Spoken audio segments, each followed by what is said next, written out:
Today I'll be discussing the various parts of a DNA sequence. This will be a Microsoft Paint edition.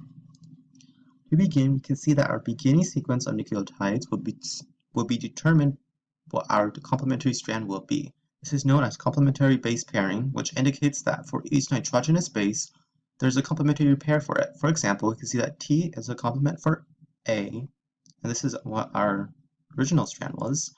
This is known as Chargas rule, which states that the ratio between A and T is 1 and C and G is also 1.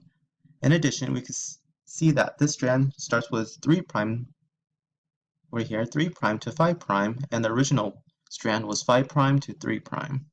This is because they run anti-parallel. Okay, now we will discuss the process of replication of DNA. Since we know that there are two strands of DNA that are complementary, each individual strand will become the template to build a new strand. So these will become separate.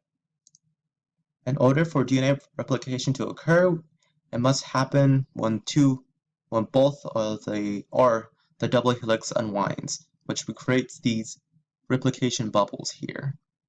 This replicates in both directions until DNA molecule is replicated. So we can look at this, or we can like this.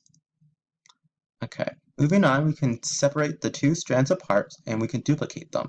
This is done using DNA helicase, which is the pink part right here. And this breaks down the hydrogen bonds connecting the two complementary bases together. In addition, adenine and thymine are connected by 2 hydrogen bonds, and cytosine and guanine are connected by 3 hydrogen bonds.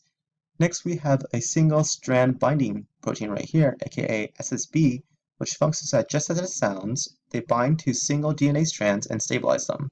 They hold them apart so that we can use them as on the parent strands as a template. Next, we have topoisomers, which is this egg-shaped thing here.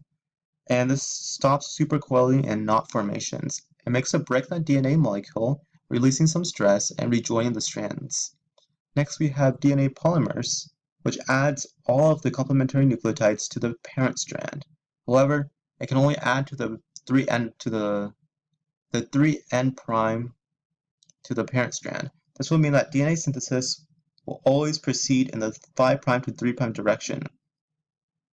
For DNA polymerase 3 to build the complementary DNA strand, it needs the parent strand and a primer, which are RNA nucleotides, and DNA polymerase 3 has a way to build off the 3' end of the DNA strand. In order to synthesize RNA primer, we need DNA primase. After the complementary strand is built, we will then remove the primer with DNA polymerase 1, which is explained right here. So we can see that here is our RNA primer, and this is our leading strand, and this is our lagging strand, and these are some of the RNA primers. Okay.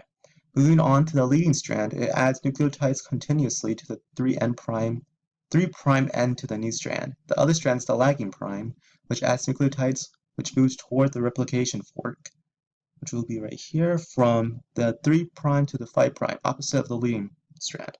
However, we know that DNA synthesis only occurs from the 5' to 3' direction.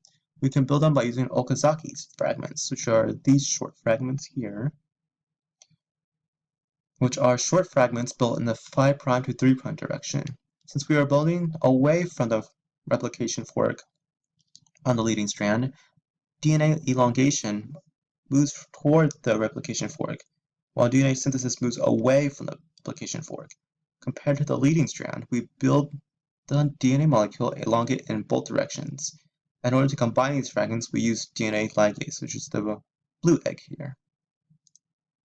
When the DNA strand is built, there's still steps that need to repair it if there's any errors.